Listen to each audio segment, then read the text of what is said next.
মানুষের হৃদয় যখন বড় হয়, মানুষ যখন বিশাল মনের অধিকারী হয়, তখন সে মানুষকে ক্ষমা করতে জানে। আপনার স্ত্রী অন্যায় করেছে, মানুষ তো করে ফেলেছে, একই অন্যায় বারবার করে, তো আমিও তো একই গুনাহ বারবার করি আল্লাহর কাছে। আমি যদি তাকে মাফ করি, আল্লাহ আমাকে মাফ করবেন। এখন প্রশ্ন হলো, বারবার মাফ করলে সে তো সংশোধন হবে না, কি হবে? তার সংশোধনের চেষ্টা আমি করব, অবশ্যই আমি তার কল্যাণ চাইবো। আমি কি নিজের কল্যাণ আগে চাইবো না পরের কল্যাণ আগে চাইবো? নিজেরটা। তো ক্ষমা করলে তো আমার লাভ। ক্ষমা করলে যদি সে সংশোধন না হয়, তাহলে সেক্ষেত্রে তার ক্ষতি, কিন্তু ক্ষমা করলে তো লাভ আমার, আমি তো আমার লাভের চিন্তা আগে করবো। আমরা বিভিন্ন সময় আঘাতপ্রাপ্ত হই, মনোবেদনায় ভুগি, অনেক মনে কষ্টের মুখোমুখি আমরা হই। এই পরিস্থিতিগুলোর মুখোমুখি হওয়ার পর সাধারণত স্বভাবত প্রকৃতিগতভাবেই আমরা রাগান্বিত হই, ক্রোধান্বিত হই, আমাদের কষ্ট হয়, দুঃখ হয়। এই পরিস্থিতিতে আমরা একজন ইমানদার হিসাবে কোরআন এবং হাদিসের আলোকে বিশেষ কিছু পদক্ষেপ নেয়ার কথা নির্দেশিত হয়েছি। আল্লাহ এবং তার রাসূল আমাদেরকে নির্দেশ করেছেন। সেই নির্দেশনাগুলোর মধ্য থেকে অন্যতম একটা নির্দেশনা হলো, আমরা যদি কারোর দ্বারায় কষ্ট পাই, আঘাতপ্রাপ্ত হই, তাহলে তাকে ক্ষমা করে দেওয়া। এটা এমন একটা গুণ যে পুরো কোরআন জুড়ে আল্লাহ তাআলা ক্ষমাশীলতাকে যারা পছন্দ করেন তাদের প্রশংসা করেছেন। আর আল্লাহ রাব্বুল আলামিনের যে সমস্ত তার শানের সাথে সামঞ্জস্যপূর্ণ যে সমস্ত গুণাবলী আছে, এর মধ্যে অন্যতম একটা হলো তিনি আল আফু, তিনি ক্ষমাশীল, তিনি সবাইকে ক্ষমা করতে পছন্দ করেন। হ্যাঁ, ক্রাইটেরিয়া দেওয়া আছে। এমন কোনো পাপ পৃথিবীতে রাখেননি আল্লাহ তাআলা যে পাপ করে পৃথিবীতে মাপ চাইলে আল্লাহ মাফ করবেন না, এমন একটা পাপও রাখেননি। আমরা একটি আয়াতের ব্যাখ্যায় অনেকে বিভ্রান্তিতে পড়ে যাই বা ভুল বুঝি।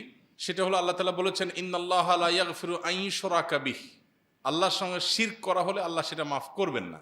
ওয়া ইয়াগফিরু মা দুনা যালিকা লিমান ইয়াশা, শিরকের চাইতে সাধারণ বা শিরকের চাইতে কম মাত্রার যত অপরাধ আছে সেগুলো আল্লাহ যাকে ইচ্ছা তাকে মাফ করবেন। এই আয়াতের ব্যাখ্যা, আমরা অনেকে মনে করি যে শিরক এটা অমার্জনীয় অপরাধ। শিরক অমার্জনীয় অপরাধ। শর্ত হলো, জীবদ্দশায় যদি মানুষ শিরকের গুনাহ থেকে আল্লাহর কাছে মাফ চায়, আল্লাহ সেটাও মাফ করে দেন। সাহাবীদের অনেকে যারা একসময় মুশরিক ছিলেন, পরে তারা ইসলামে এসেছেন, আল্লাহ মাফ করেন নাই? হ্যাঁ, এই আয়াতের অর্থ হলো, শিরকের অপরাধের দায় নিয়ে যদি কেউ মারা যায়, কিয়ামতে আল্লাহ তাকে মাফ করবেন না। সেটা আল্লাহ চূড়ান্ত ঘোষণা দিয়ে দিয়েছেন, সেটা অমোঘ বিধান, অপরিবর্তনীয়। কিন্তু এই আয়াতের অর্থ এটা না যে জীবদ্দশায় মাফ হবে না। তাহলে এই আয়াতকে সামনে রাখলে আমরা দেখি আল্লাহ সুবহানাহু ওয়া তাআলা সব গুনাহ মাফ করবেন। কোরআন কারীমে আল্লাহ অন্য আয়াতে বলেছেন, লা তাকনাতু মির রাহমাতিল্লাহ, তোমরা আল্লাহর রহমতের আশা কখনো ছাড়বে না। ইন্নাল্লাহা ইয়াগফিরু যুনুবা জামিআ, আল্লাহ সকল গুনাহ মাফ করবেন। ইয়াগফিরু যুনুবা জামিআ, সকল গুনাহ। এখানে আল্লাহ বলেন নাই ইল্লা, বলেন নাই। আল্লাহ বলেন নাই যে অমুক গুনাহ অ্যাকসেপ্ট, এটা বাদে আল্লাহ বাকিগুলো মাফ করবেন, এরকম কোনো কথা আল্লাহ বলেন নাই। আল্লাহ বলেছেন সকল গুনাহ আল্লাহ মাফ করবেন। ইন্নাল্লাহা ইয়াগফিরু যুনুবা জামিআ, সকল পাপ আল্লাহ মাফ করবেন। তাহলে আয়াতের আলোকে বোঝা গেল, আল্লাহর জমিনে এমন কোন পাপ, এমন কোন অপরাধ আল্লাহ রাখেন নাই যেটা আল্লাহ ক্ষমা করবেন না পৃথিবীতে। হ্যাঁ, কিয়ামতে আল্লাহ তাআলা শিরকের গুনাহ মাফ করবেন না, বাকিগুলো মাফ করবেন। তো আয়াত থেকে আমরা পরিষ্কার ধারণা পাই যে আল্লাহ তাআলা ক্ষমাশীলতাকে কত পছন্দ করেন, যে সবগুলো আল্লাহ মাফ করবেন। মানুষ হিসাবে কেউ যখন আমাদের প্রতি অবিচার করে, জুলুম করে, কষ্ট দেয়, আঘাত দেয় আমাদেরকে, আমাদের কোনো হক বা অধিকার নষ্ট করে, আমরা রাগান্বিত হই। এই রাগান্বিত হওয়াটা আমাদের প্রকৃতিগত বিষয়, এটা ফিতরাতি বিষয়। কিন্তু ইমানদার সুলভ আচরণ হবে, ইমানদার সুলভ আখলাক হবে। রাগান্বিত হওয়ার পরও আল্লাহ রাব্বুল আলামিনের খাতিরে, আল্লাহকে সন্তুষ্ট করার জন্য আমি আল্লাহর বান্দাকে মাফ করে দিব, এটা হবে ইমানের দাবি।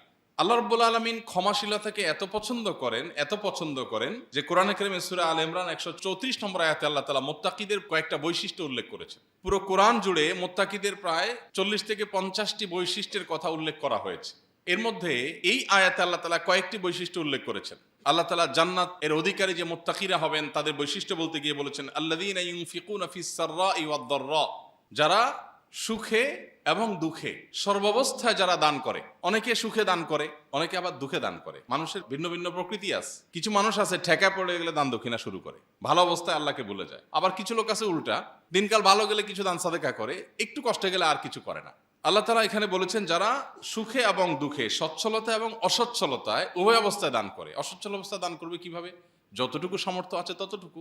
অন্য সময় আমি 1000 টাকা দান করতে পারতাম, এখন 10 টাকা দান করলাম, এখন 100 টাকা দান করলাম। এটাই ইমানদার মুত্তাকিদের বৈশিষ্ট্য, জান্নাতের অধিবাসীদের বৈশিষ্ট্য। আরেকটা হলো ওয়াল কাযিমিনাল গাইজ, যারা রাগ সংবরণ করে। বড় কঠিন একটা কাজ। যারা রাগ সংবরণ করতে পারে, ক্রোধ নিয়ন্ত্রণ করতে পারে, এই মানুষ পাওয়া বড় কঠিন হয়ে গেছে। এখন প্রত্যেকটা মানুষের স্বভাবই হলো ভয়ঙ্কর রকমের।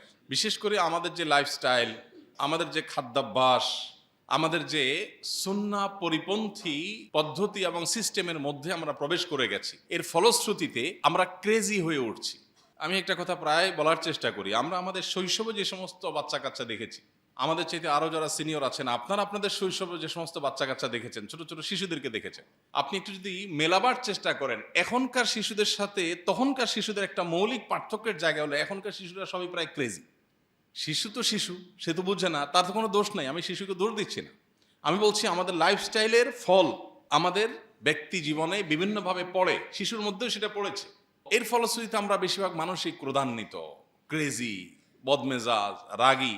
আবার অনেকে আছেন নিজের বদমেজাজ বা ক্রোধ বা নিয়ন্ত্রণহীন রাগ, এটা নিয়ে তিনি খুব প্রাউড করেন, খুব গর্ব করেন, ভাবসাব এমনভাবে জাহির করেন যে ভাই আমি উল্টাপাল্টা দেখতে পারি না, আমার মাথা ঠিক থাকে না উল্টাপাল্টা দেখতে, মানে আমি এত নীতিবান, এত আদর্শবান মানুষ যে আমি কোনো উল্টাপাল্টা সহ্য করি না, বাট নিজে অনেক আকাম করি।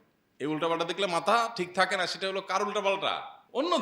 অন্যদের গুলো দেখলে আমার চান্দি গরম হয়ে যায়, বাট আমি নিজে ঠান্ডা মাথায় আল্লাহর নাফরমানি করি, তখন আমার মাথা গরম হয় না। বাচ্চার ক্ষেত্রে বলবে অনেক রাগী, মানে বিশাল কিছু, উনি পিএইচডি করছে, বাচ্চা রাগী। আরে ভাই, বাচ্চা রাগী, তাকে কিভাবে আপনি প্যারেন্টিং করবেন, কিভাবে আপনার অভিভাবকত্বের জায়গা থেকে তার রাগকে কমাবার চেষ্টা করবেন, আপনি সেটা শিখেন। সেটা না শিখে আপনি এটাকে নিয়ে এমনভাবে বলছেন মনে হচ্ছে মারাত্মক রাগী। আর চুপচাপ একটু ভদ্র কিসিমের হলে বলে মনে হয় মেধা টেধা কম মনে হয়, একটু বোকাশোকা মনে হয়। তো আল্লাহ তাআলা বলেছেন ওয়াল কাযিমিন আল গাইজ, যারা রাগকে সংবরণ করে। এখানে আল্লাহ বলেন নাই ওয়াল আদিমিন আল গাইজ, যাদের রাগ নাই, আল্লাহ তাদের প্রশংসা করেননি। রাগ নাই দোঁড়ার সাপের মতো, এদের প্রশংসা আল্লাহ করেননি। আল্লাহ বলছেন রাগকে যারা নিয়ন্ত্রণ করে তারা হলো মুত্তাকি। তার মানে রাগ থাকবে, কিন্তু যেখানে যতটুকু দরকার সেখানে ততটুকুর প্রয়োগ হবে, এটা হলো নিয়ন্ত্রিত রাগ। কোনো জায়গায় যদি মনে হয় আমি এই মুহূর্তে রাগের প্রকাশ ঘটাতে গেলে আমি নিজেকে নিয়ন্ত্রণে রাখতে পারবো না, পরে আমি আবার সরি বলার মতো পজিশনে যেতে হবে, যদি এরকম হয় তো এই আয়াতের নির্দেশনা হলো তাহলে আমি নিজেকে রাগটাকে আটকে রাখবো। ঠিক আছে, রাগটা আমি একটু পরে করবো। ধরেন একজনের সাথে আপনার ঝগড়া করার মতো একটা সিচুয়েশন তৈরি হলো, প্রচন্ড রকমের মেজাজ গরম হওয়ার মতো একটা কাজ করে বসছে।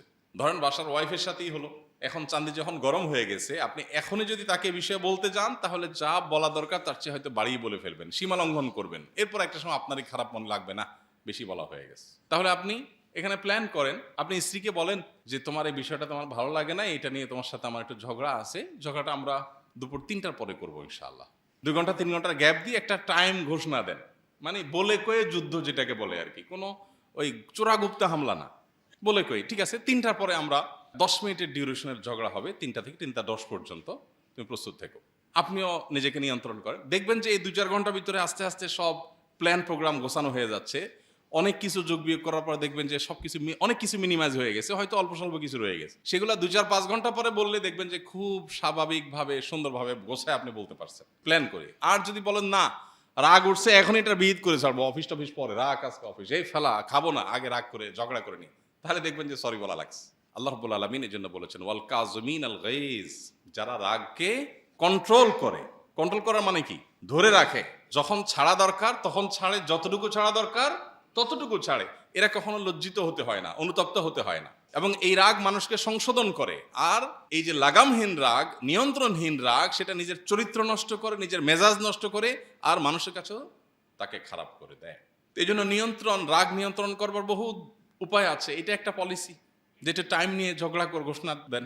যত টাইম নিতে পারবেন তত দেখবেন রাগ প্রশমিত হয়ে গেছে। যত টাইম নেন সবচেয়ে ভালো হয় ডেট দেন, যে আজকে শুক্রবার, তোমার সাথে আমার সোমবার আসর টু মাগরিব ঝগড়া হবে, আসর টু মাগরিব, মাগরিবের আজান হয়ে গেছে, শেষ, টাইম শেষ, ঝগড়া এখনো শেষ হয় না, ওকে, তাহলে আমরা পরের দিন আবার সেকেন্ড ইনিংস ঘোষণা করি, আসরের পর থেকে আবার এখান থেকে আবার আমরা শুরু করবো, বাট আজান হয়ে গেছে, টাইম শেষ, আর না।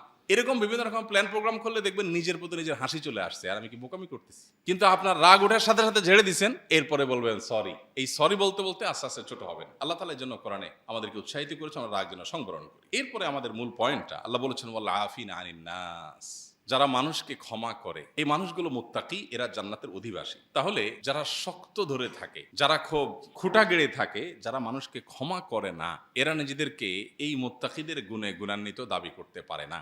আজকে পৃথিবীর যেদিকেই তাকাবেন, মানুষ দেখবেন দিন দিন শক্ত হয়ে যাচ্ছে, আমাদের হৃদয়গুলো, আমাদের মনগুলো অনেক শক্ত হয়ে যাচ্ছে, কঠোর হৃদয়ের হয়ে যাচ্ছে। আমরা কেউ কোনো অন্যায় করলে সেটাকে এমনভাবে ধরে রাখি না, কেন করলো সে, কিভাবে করলো, কোনো অবস্থাতে তাকে আমি ক্ষমা করতেই পারি না। সেই আমি যে আরেকজনকে ক্ষমা করছি না, সেই আমি কিন্তু অন্যদের কাছ থেকে ক্ষমার আশা করি সকাল বিকাল। আমি যখন ভুল করি তখন কিন্তু আমি আশা করি যে এত বাড়াবাড়ি কি আছে, ঠিক আছে ভুল করছি, আমি তো স্বীকার করছি, মাফ করে দেন। কিন্তু আমরা সেটা করি না। প্রিয় ভাইরা আমার, এই ক্ষমা এটা হলো অনেকটা গাণিতিক সূত্রের মতো। আপনি যদি ক্ষমা করেন তো আল্লাহ তাআলা আপনাকে ক্ষমা করবেন। আপনি যদি ক্ষমা করতে না জানেন তাহলে আল্লাহর কাছ থেকে ক্ষমা পাওয়া এটা আপনার জন্য খুবই ডিফিকাল্ট, খুবই কঠিন একটা বিষয় হয়ে দাঁড়াবে। আল্লাহ সুবহানাহু ওয়া তাআলা কোরআনে কারিমে বলেন, ওয়ালিয়াফু ওয়ালিয়াসফাহু, মানুষ যেন অন্যকে ক্ষমা করে, মানুষ যেন অন্যের ভুল ত্রুটি দেখে উপেক্ষা করে। থাক, হয়তো না বুঝে করছে, হয়তো খেয়াল করে নাই, হয়তো ওই চিন্তা থেকে বলছে, হয়তো সে একটা পজিটিভ অর্থে বলছে, এরকম বিভিন্ন ব্যাখ্যা তার সপক্ষে দাঁড় করাবার চেষ্টা করে। আল্লাহ বলেছেন, এটা যদি কেউ করে, আল্লাহ তুহিব্বুনা আন ইয়াগফিরাল্লাহু লাকুম, তোমরা যারা ক্ষমা করো না মানুষকে, তোমরা যারা মানুষের ভুল উপেক্ষা করো না, তোমরা কি চাও না আল্লাহ তোমাদের মাফ করুক? এর মানে হলো, যদি আল্লাহ মাফ করুক এটা চাও, তাহলে আল্লাহর বান্দাদেরকে মাফ করা শেখো। আমরা এখন যেভাবে খুঁটা ধরে বসে থাকি, আমরা এখন যেভাবে শক্ত হয়ে বসে থাকি, বেশিরভাগ মানুষ মাফ করার ব্যাপারে বিশেষ করে, এটা কোনো ভালো গুণ না। আমরা হয়তো এক্ষেত্রেও শয়তান দ্বারা প্রতারিত হই, আত্মপ্রবঞ্চনার শিকার হই।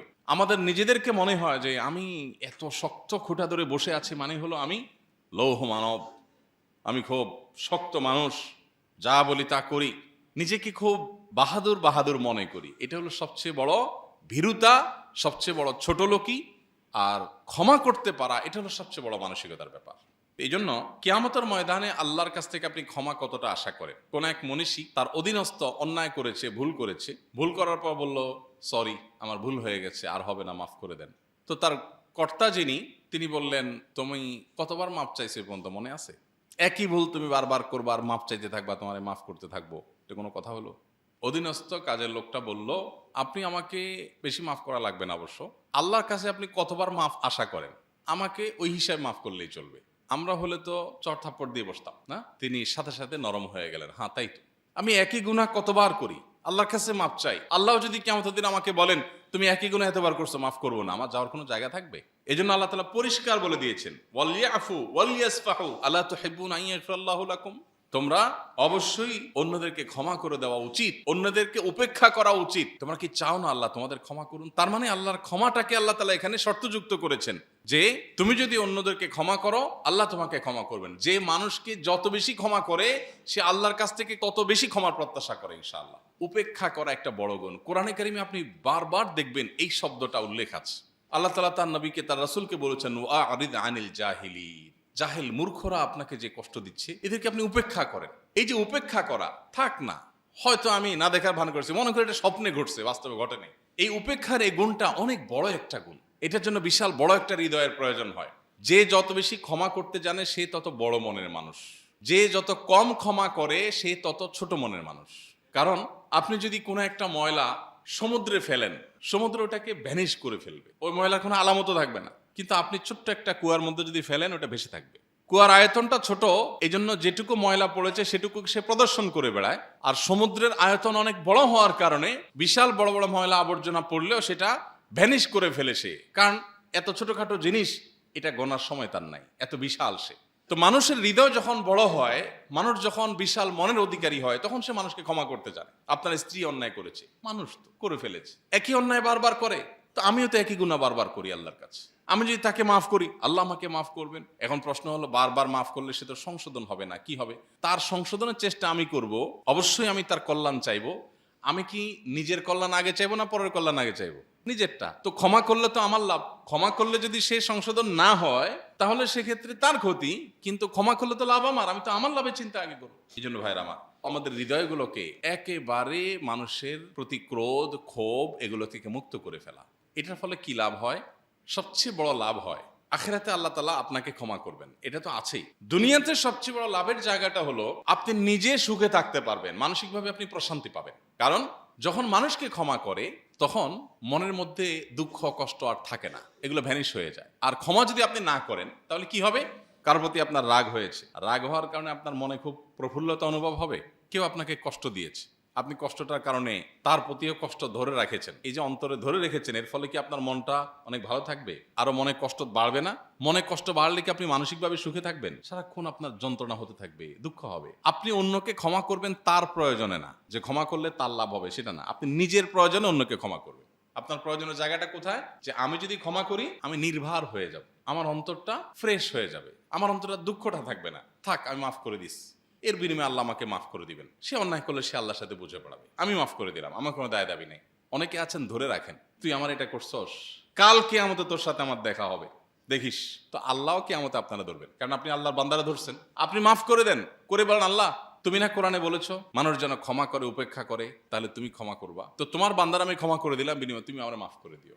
ব্যাস, এর চেয়ে বড় বিজনেস আর কিচ্ছু নাই। এই আমল করার জন্য আপনার কোনো পয়সা খরচ হবে না। মানুষকে ক্ষমা করতে পয়সা খরচ হবে? এটার জন্য আপনার কোনো ইনভেস্ট করতে হবে না। শুধুমাত্র মানসিকতার পরিবর্তন করা জরুরি, মনটাকে কোমল করা জরুরি, নরম করা জরুরি। এক সাহাবীর জান্নাতি হওয়ার এবং জান্নাতে তার অবস্থান ওহির মাধ্যমে আল্লাহর কাছ থেকে জানার পর যখন তিনি সাহাবীদের কাছে বললেন অমুকের ব্যাপারে এই সুসংবাদ, সে জান্নাতি, জান্নাতে তার অবস্থান আল্লাহ আমাকে জানিয়েছেন, তখন সাহাবা ইকরাম ওই ব্যক্তির ব্যক্তিগত আমলকে পর্যবেক্ষণ করবার জন্য উঠে পড়ে লেগে গেছে। আমরা যেরকম কেউ বড়লোক হলে অস্থির হয়ে যায়, এই লোকটা বড়লোক হয়েছে কি দিয়া, কি কাজ করে, চোরাকারবারি না মাদক, কোন পথে এত শর্টকাটে বড়লোক হলো, আমারও দরকার। আমরা যেরকম পাগল পোড়া হই দুনিয়ার জন্য, সাহাবীরা ছিলেন উল্টা। তারা আখিরাতে বিশ্বাসটা আমাদের মতো ছিল না, সিরিয়াস বিশ্বাস ছিল, সত্যিকারের ইমানদার ছিলেন। যার কারণে তারা যখন শুনতেন কোন সাহাবীর একটা ফজিলত আছে, তাহলে তিনি কি আমল করে এই ফজিলত পেয়েছেন, কিভাবে আল্লাহকে সন্তুষ্ট করলেন, তারা ব্যাকুল হয়ে যেতেন। তো কয়েকজন সাহাবী, ওই সাহাবী যার সম্পর্কে নবীজি একটা মন্তব্য করলেন, তার ব্যক্তিগত জীবনকে খুব নিবিড়ভাবে পর্যবেক্ষণ করা শুরু করলেন, যে কি এমন জিনিস আছে তার মধ্যে যে নবীজি তার সম্পর্কে এত বড় ফজিলত মর্যাদার কথা বললেন। পর্যবেক্ষণ করে দেখা গেল বিশেষ তেমন কিছু আসলে পাওয়া যাচ্ছে না। তিনি একজন সাদামাটা মানুষ, অন্যদের মতো 5 ওয়াক্ত নামাজ পড়েন, বেসিক দিনের বিষয়গুলো মেনে চলেন, এক্সট্রা বিশেষ কিছু তারা উদ্ধার করতে পারলেন না। না পেরে তাকে পার্সোনালি জিজ্ঞেস করে বসলেন, ভাই বলেন তো আপনি আর কি এমন বিশেষত্ব আছে যে আপনি মর্যাদাটা পাইলেন? তিনি বলেন, ভাই আমার তো কোনো বিশেষত্ব আমি সত্যি খুঁজে পাচ্ছি না, আপনারা যা করেন আমি তো তাই করি। তো বলেন, না, এত সাদামাটা হলে আপনি এই ফজিলত কিভাবে পেলেন? কিছু তো আছে। তখন সাহাবী চিন্তা করে দেখলেন, ভাই আমি তো কোনো বিশেষ আমল করি না, যে এত আমল করি, এত নামাজ পড়ি, এত রাতভর তাহাজ্জুদ পড়ি, এত দান সাদাকা করি গোপনে, এমন কিছু নাই, আপনারা যা করেন আমিও তাই করি। বাট একটা জিনিস আছে, আমি প্রতিদিনই রাতে শোবার আগে প্রতিদিনই আমি চিন্তা করি আজকে আমার কারোর প্রতি কোনো দুঃখ আছে কিনা, কেউ কষ্ট দিয়েছে কিনা। তো শোয়ার আগে আমি পরিপূর্ণ তারপরে ফ্রেশ হয়ে যাই, থাক সে হয়তো ভুল করেছে, আমি টোটাল মাফ করে দিয়ে তাকে ঘুমাই, আমার মনে কারোর প্রতি কোনো দুঃখ থাকে না। আপনারা কোরআনে কারীমে একটা আয়াত শুনে থাকবেন, আল্লাহ বলেছেন, ওয়ানাজাআনা মা ফি কুলুবিহিম মিন গিল। জান্নাতীদেরকে যখন জান্নাতে আল্লাহ প্রবেশ করাবেন, তার আগে একটা রিফাইন্ডিং কার্যক্রম হবে। জান্নাতীদেরকে আল্লাহ তাআলা জান্নাতে প্রবেশ করাবার আগ মুহূর্তে মানবীয় প্রকৃতিতে যে সমস্ত ভুল ত্রুটি থাকে বা নেগেটিভ দিক থাকে, এর ভিতরে একটা হলো অন্যের প্রতি কষ্ট, হিংসা বা শত্রুতা, বিদ্বেষ, গিল। এই জিনিসটাকে আল্লাহ তাআলা অন্তর থেকে পরিপূর্ণভাবে বের করে তারপর জান্নাতে প্রবেশ করাবেন। জান্নাতের অন্তরে কোনো কারোর প্রতি কোনো দুঃখ কষ্ট থাকবে না। তো এই জন্য ভাই, দুনিয়াতে এই আমলটার এক্সারসাইজ করতে পারি না আমরা ইনশাআল্লাহ?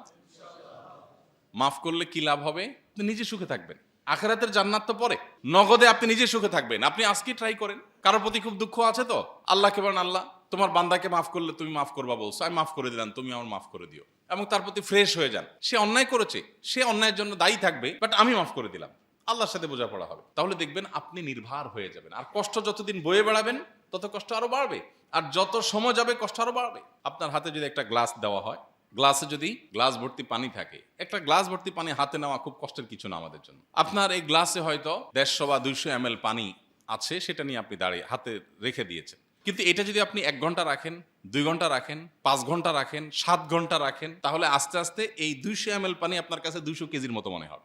আপনার কাছে 200 কেজি উঠে দেয় যতটা কষ্টের, দীর্ঘ সময় ধরে রাখতে রাখতে এটা সেরকম মনে হবে। কারোর প্রতি কষ্ট যখন মানুষ পুষে রাখে, আস্তে আস্তে আস্তে আস্তে সেটা বাড়তে থাকে। আর শয়তানের অনেক বড় একটা কাজের জায়গা হলো এইটা, শয়তান আপনাকে জেদি করবে, শয়তান আপনাকে অন্যের পরে প্রচন্ড রকমের শক্ত করে রাখবে। আর আপনি যখনই মাটির সাথে মিশে যাবেন, আল্লাহর জন্য ক্ষমা করে দিবেন, সাথে সাথে শয়তানের মুখে ছালি মারলেন। শয়তান ছাই মারা মুখে সে অপদস্থ হবে, পর্যদস্ত হবে এবং সে হেরে যাবে, আপনি জিতে যাবেন। কিন্তু শয়তান আপনাকে ভুল বোঝাবে। শয়তান বলবে, না মাফ করলে তো ছোট হয়ে যাবে, মাফ করলে তো ছোট হয়ে যাবে, আর ধরে রাখলে তুমি তো বড় হবে। এটা ভুল এবং শয়তানের মিথ্যাচার এবং মিথ্যা প্রতিশ্রুতি। আল্লাহ তাআলা কোরআনে কারিমে বারবার আমাদেরকে বিষয়টা সতর্ক করেছেন। শয়তান কিন্তু আমাদেরকে যা বলে সেটা মিথ্যা। যেমন আমরা যখন দান করতে যাই, শয়তান বলে দান করবি, তাহলে তো কমে যাবে। এটা মিথ্যা। দান করলে কমে না, আরো বাড়ে। ঠিক একইভাবে আপনি কাউকে ক্ষমা করলে আপনি আপনার মর্যাদা আরো বাড়বে, আরে আল্লাহর কাছেও বাড়বে, ওই মানুষটার কাছেও বাড়বে, আপনার নিজের কাছেও বাড়বে যে আমি বড় মনের পরিচয় দিলাম। কিন্তু শয়তান আপনাকে বলবে কি, ক্ষমা করলে তুমি নিচে নেমে গেলা, তুমি ধরে রাখলে এটা তুমি বড় বেটাগিরি করলা। নবী করিম সাল্লাল্লাহু আলাইহি ওয়াসাল্লাম একটা হাদিস সহিহ মুসলিমে আছে, তিনি বলেছেন ওমা যাদ আল্লাহু আবদান বিআফুবিন ইল্লা ইজ্জা। কোন মানুষ যখন কোন মানুষকে ক্ষমা করে আল্লাহ তখন তার মর্যাদা বাড়িয়ে দেন। মানুষকে যখন ক্ষমা করেন তখন মানুষ এর মর্যাদা আল্লাহ বাড়িয়ে দেন। অতএব ক্ষমা করা এটা দুর্বলতা নয়, বরং এটা শক্তিশালী হওয়ার প্রমাণ। ক্ষমা করা এটা মানুষের কোনো দুর্বলতা নয়, বরং এটা মানুষের সবলতার প্রমাণ। এটার জন্য শক্তির দরকার হয়, ক্ষমা না করে শক্ত থাকার ভিতরে কোনো যোগ্যতা নাই, এটার জন্য কোনো শক্তির প্রয়োজন হয় না। আজকাল বহু মানুষ আছেন, বহু মানুষ পাওয়া যায় ঠুনকো ছোট্ট একটা ইস্যুকে কেন্দ্র করে তিনি বিশাল মনে কষ্ট নিয়ে বসে আছেন, বিশাল মনে কষ্ট। অথচ সাহাবায়ে কেরামের হিস্ট্রি যদি আমরা শুনি আমরা অবাক হয়ে যাই। খোদ নবী করিম সাল্লাল্লাহু আলাইহি সাল্লামের চাচা উহুদের ময়দানে যার কলিজা চিবিয়ে খেয়েছেন একজন নারী, লাশের বুক কেটে কলিজা বের করে দাঁড়িয়ে চিবিয়ে খেয়েছেন। এত নির্মমতা, এত হিংস্রতার পর যখন নবীজির সামনে আসছেন এই নারী, নবী সাল্লাল্লাহু আলাইহি সাল্লাম তিনি যখন ইসলাম গ্রহণ করেছেন, তার ভুল বুঝতে পেরেছেন, নবীজি তাকে মাফ করে দিয়েছেন। চিন্তা করা যায়, নবীজির ক্ষমাশীলতার সবচেয়ে উজ্জ্বল উদাহরণ পাবেন আপনি মক্কা বিজয়ের সময়। যে মানুষগুলো তিলে তিলে শেষ করেছে, সুমাইয়া রাদিয়াল্লাহু তাআলা আনহার নির্মম ভাবে একজন নারীকে বর্ষার আঘাতে, শরীরের স্পর্শকাতর অংশে বর্ষার আঘাতে একজন নারীকে শাহাদাত বরণ করতে বাধ্য করেছে। বেলাল রাদিয়াল্লাহু তাআলা আনহুকে উত্তপ্ত গরম পাথরের উপরে, যেটা চুলার আগুনের মতো গরম, এর উপরে শুইয়ে রেখে বেহুশ সেন্সলেস করে ফেলেছে। রাসূল আকরাম সাল্লাল্লাহু আলাইহি ওয়াসাল্লাম সিজদা গেছেন, তার মাথার উপরে, তার পিঠের উপরে ওঁটের নাড়ি বুড়ি এনে রেখে দিয়েছে। তার গলায় ফাঁস লাগে তাকে হত্যা করার চেষ্টা করেছে, তাকে মক্কায় থাকতে দেওয়া হয় নাই, বহু মানুষকে হত্যা করেছে। এত নির্মমতার পর নবীজি যখন মক্কা বিজয় করলেন, মক্কার চাবিকাঠি যখন তার হাতে, কাবা যখন তার হাতে, হাজার লাখ সাহাবী যখন তার অনুসারী, এখন সেই জালেম অত্যাচারী মানুষগুলো যখন বিড়ালের মতো গর্তে প্রবেশ করেছে, তিনি পরিষ্কারভাবে সবাইকে বলে দিলেন যে ইউসুফ আলাইহিস সালাম আরেকজন আল্লাহর নবী আমার আগে, ভাইয়েরা তাকে কূপে ফেলে দিয়েছিল, তিনি বলেছিলেন লা তাসরিবা আলাইকুমুল ইয়াউম, তোমরা তো সবাই ভীত সন্ত্রস্ত হয়েছো, আমি তোমাদের চিনতে পেরেছি, তোমরাই আমাকে ছোটবেলায় কূপে ফেলে দিয়েছিলে, মেরে ফেলার উদ্দেশ্যে আল্লাহ আমাকে রক্ষা করেছেন, আজ আমাকে মিশরের অধিপতি করেছেন, শাসক করেছেন, দায়িত্বপ্রাপ্ত গুরুত্বপূর্ণ ব্যক্তিত্ব করেছেন। লা তাসরিবা আলাইকুমুল ইয়াউম, যাও, কোনো প্রতিশোধ নাই, সবাইকে মাফ করে দিলাম। নবীজি মক্কা বিজয়ের দিন বলেছেন, আমার ভাই ইউসুফ যেভাবে তার ভাইদেরকে মাফ করে দিয়েছে, এ মক্কার জালেম অত্যাচারীরা সবগুলোকে মাফ করে দিলাম। আপনি সেই নবীর উম্মত, আপনি আপনার ভাইকে, বোনকে, স্ত্রীকে মাফ করতে পারছেন না, স্বামীকে মাফ করতে পারছেন না, আপনি আপনার আত্মীয়স্বজনকে মাফ করতে পারছেন না, সহকর্মীকে মাফ করতে পারছেন না, শয়তান আপনাকে বাধা দিয়ে রাখছে। ভাইরা আমার, আমাদের আখিরাতের প্রয়োজনে, আমাদের ঈমানের প্রয়োজনে, আমাদের নিজেদের শান্তিতে থাকার প্রয়োজনে আল্লাহর কাছ থেকে কিয়ামতের দিন ক্ষমা পাওয়ার আশায় আমরা মানুষকে মাফ করবো তো ইনশাআল্লাহ। আপনি যদি আজ থেকে সবাইকে ক্ষমা করা শিখেন, কিয়ামতের দিন যদি আল্লাহকে আপনাকে ডেকে বলেন, বান্দা তুমি আমার সব বান্দাদেরকে ক্ষমা করছো, আজকে তোমার সব আমি মাফ করে দিব, এর চেয়ে বড় সৌভাগ্যের বিষয় আর কি হতে পারে? চেষ্টা করা যাবে না ইনশাআল্লাহ? আল্লাহ আমাদের সবাইকে তৌফিক দান করুন। আল্লাহ রাব্বুল আলামিন বলেছেন ওয়া জাযাউ সাইয়্যাতিন সাইয়্যাতুম মিসলুহা, যদি আপনার মনে হয় না আমি প্রতিশোধ নেবই, সে অন্যায় করেছে আমি মাফ করব না, তো ইসলাম আপনাকে বাধ্য করে না। আপনি যদি প্রতিশোধ নিতে চান তাহলে যে যতটুকু অন্যায় করেছেন ততটুকু আপনি পারবেন দিতে।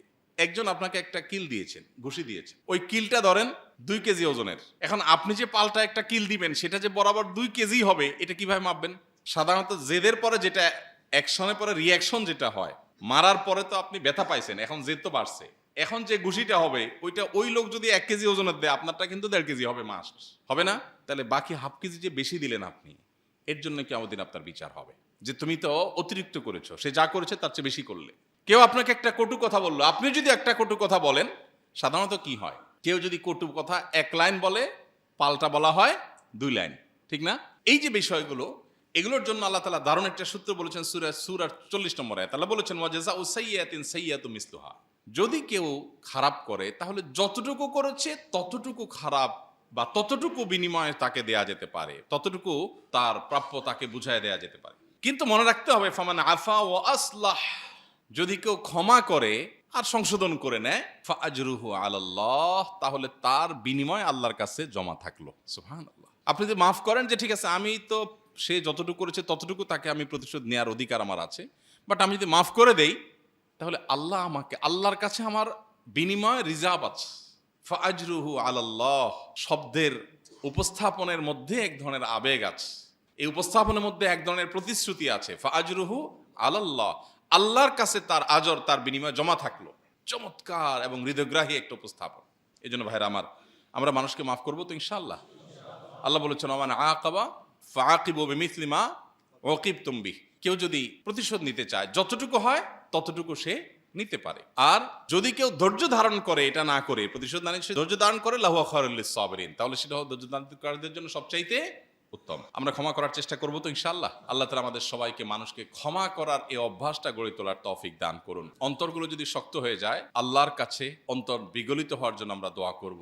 আল্লাহুম্মা আতি নাফসি তাকওয়াহা ওয়া যাক্কিহা ওয়া আনতা খায়রু মান যাক্কাহা আনতা ওয়ালিয়্যুহা ওয়া মাওলাহা। ভাইরা আমার, রাগের মুহূর্তে আমাদের রোল কি হবে সেটা গুরুত্বপূর্ণ। এ বিষয়ে কথা বলতে দেওয়া হলে আপনিও হয়তো অনেক চমৎকার চমৎকার কথা বলতে পারবেন, কিন্তু যখন মাথা গরম হয়ে যায়, চান্দি যখন গরম হয়ে যায়, তখন আমি কি করছি সেটা হলো ইম্পর্টেন্ট। আমরা চেষ্টা করব নিজেদেরকে নিয়ন্ত্রণ করার এবং অন্যদেরকে ক্ষমা করার চেষ্টা করা যাবে না ইনশাআল্লাহ। আল্লাহ আমাদের সবাইকে তৌফিক দান করুন। আমরা ক্ষমার চর্চা এখন থেকে শুরু করব, আজকে থেকে শুরু করব এবং সারা জীবন চর্চা করে যাব। এবং এটা করার ফলে নিজেকে কখনো পরাজিত মনে করব না। শয়তান কিন্তু আপনাকে মনে করবে যে তুমি ক্ষমা করলে তো হেরে গেলে। আসলে ক্ষমা করলে মানুষ হারে না, জেদ ধরে থাকলে মানুষ হেরে যায়। কার কাছে হারে? শয়তানের কাছে হারে, নিজের কাছে নিজে হেরে যায়। এই জন্য এই জিনিসটা আমরা চর্চা করবো ইনশাল্লাহ। এখন ঘরে ঘরে এই যে সংসারগুলো টিকছে না, টুনটান কিছু হচ্ছে, টুকটাক কিছু হচ্ছে, বিচ্ছেদের দিকে চলে যাচ্ছে। একসাথে কাজ করতে পারছে না, একসাথে সংসার করতে পারছে না, একসাথে কোথাও কিছু চলা যাচ্ছে না, ঝগড়া ঝগড়া এবং ঝগড়া। এর কারণ, অন্যতম একটা কারণ হলো যে ক্ষমাশীলতার এই গুণটা না থাকা। আল্লাহ রাব্বুল আলামিন আমাদেরকে এটার জন্য নানাভাবে নির্দেশ করেছেন। আপনারা লাইলাতুল কদরের একটা দোয়ার কথা জানেন। আমাদের আয়েশা রাদিয়াল্লাহু আনহা থেকে বর্ণিত যে নবী সাল্লাল্লাহু আলাইহি ওয়াসাল্লাম শিক্ষা দিয়েছেন, লাইলাতুল কদর বছরের সবচেয়ে সেরা রাত। এক রাতের ইবাদত হাজার মাসের ইবাদতের চাইতে উত্তম। সেই রাতের ইবাদতের মধ্যে একটা দোয়া আছে, যে দোয়াটা মাদানা আয়েশাকে নবী সাল্লাল্লাহু আলাইহি ওয়াসাল্লাম শিখিয়েছেন। সেই দোয়াটা কি? আল্লাহুম্মা ইন্নাকা আফুউন, আল্লাহ আপনি ক্ষমাশীল, তুহিব্বুল আফওয়া, আপনি কোনটাকে পছন্দ করেন? ক্ষমা করতে পছন্দ করেন, ক্ষমাশীলতাকে পছন্দ করেন। তার মানে কেউ ক্ষমা করলে তার এই ক্ষমাশীলতাকে আপনি পছন্দ করেন। তাহলে জেদ ধরে রাখাকে আল্লাহ পছন্দ করেন না। ফাফু আন্নি, অতএব আমাকে ক্ষমা করে দিন। তাহলে সেই দোয়ার মধ্যেও কিন্তু আল্লাহ যে ক্ষমাশীলতার গুণকে পছন্দ করেন এটা পাওয়া যায়। অতএব আপনার মধ্যে ক্ষমাশীলতার গুণ আছে, আপনি মানুষকে মাফ করতে পারেন, শুকর আদায় করেন। আপনার মধ্যে যে গুণটা আছে এটা আল্লাহ ভালোবাসেন। আর আপনার মধ্যে জেদের গুণ, ধরে রাখার গুণ আছে, তাহলে আপনি ক্ষমাশীলতার গুণ নাই, আল্লাহ আপনাকে ভালোবাসেন না। আল্লাহ আমাকে আপনাকে আমাদের সবাইকে আমলের তৌফিক দান করুন।